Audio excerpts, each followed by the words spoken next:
Video ফুটেজটি ধারণ করা সেই তুহিনকে এই ঘাতকরা তাদেরকে চার্জ করে।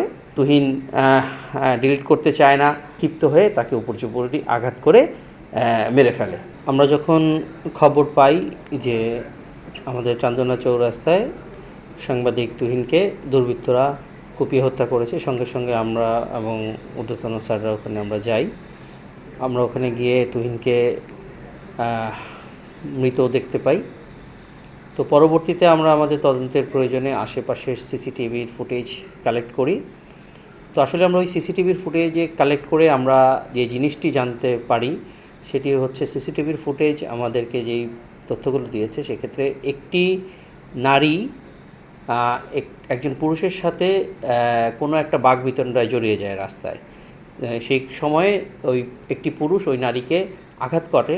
ওই আঘাতের সাথে সাথেই ওই নারীর পূর্ব থেকে পরিচিত 4-5 জন সশস্ত্র, দ্যাট মিনস হাতে চাপাতি সহ এসে ওই পুরুষ ব্যক্তিটিকে উপর্যুপরি আঘাত করে। আঘাত করার এক পর্যায়ে ওই পুরুষটিকে আর সিনের ভিতরে পাওয়া যায় না।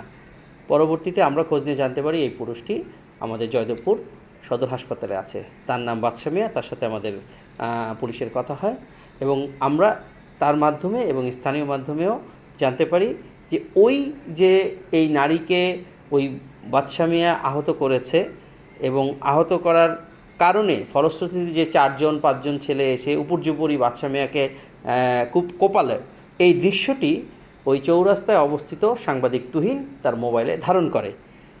যেহেতু বাদশা মিয়া এই আহত হওয়ার পরেই রাস্তার একপাশে অবস্থান নিলে এই ভিডিও ফুটেজটি ধারণ করা সেই তুহিনকে এই ঘাতকরা তাদেরকে চার্জ করে এবং এই কেন করেছে এবং এটি ডিলিট করার জন্য বলে।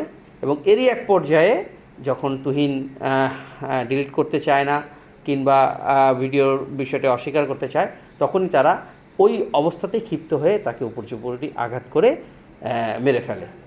তো আসলে এখানে একটি নারী ঘটিত বিষয়কে কেন্দ্র করেই এই প্রথমে একটি আহতের ঘটনা এবং পরবর্তীতে একটি কুপিয়ে হত্যার ঘটনা ঘটেছে। এর বাইরে আমাদের তদন্তে অন্য কিছু উঠে আসেনি। তবে এখানে রাজনৈতিক কোনো ইস্যু আছে কিনা যদি এটা ক্লিয়ার করতে। আমি আবারও বলেছি যে সিসিটিভির ফুটেজটি আছে, সেই সিসিটিভির ফুটেজটি ভালোভাবে পর্যবেক্ষণ করে আমরা প্রাথমিক যে তথ্যটি পেয়েছি যে একটি নারী ঘটিত বিষয়ের দ্বন্দ্বকে কেন্দ্র করে কিছু উচ্ছৃঙ্খল দুর্বৃত্ত যুবক প্রথমে বাদশা মিয়াকে উপর্যুপরি কুপিয়ে আহত করে। এই সিসিটিভির ফুটেজটি যখন সাংবাদিক তুহিন ধারণ করে, এই ধারণ কেন করেছে, কেন ডিলিট করছে না, এরকম এক বিতণ্ডার পর্যায়ে এসে তুহিনকে উপর্যুপরি আঘাত করে মেরে ফেলা হয়। এটিই ছিল এই সিসিটিভির ফুটেজ এবং আমাদের গোপন এবং গোয়েন্দা তথ্য প্রাপ্ত তথ্য। এইখানে কি কোনো আসামি গ্রেফতার আছে এই মুহূর্তে? আমরা আমাদের সিসিটিভির ফুটেজে আমরা ঘাতকদেরকে আইডেন্টিফাই করতে পেরেছি। তদন্তের প্রয়োজনে আমি নামগুলো ডিসক্লোজ করতে পারছি না। আমরা আশা করি অচিরেই এদেরকে আমরা গ্রেফতার করতে পারবো, তবে প্রকৃত সত্যটি আপনাদের কাছে উপস্থাপিত হবে।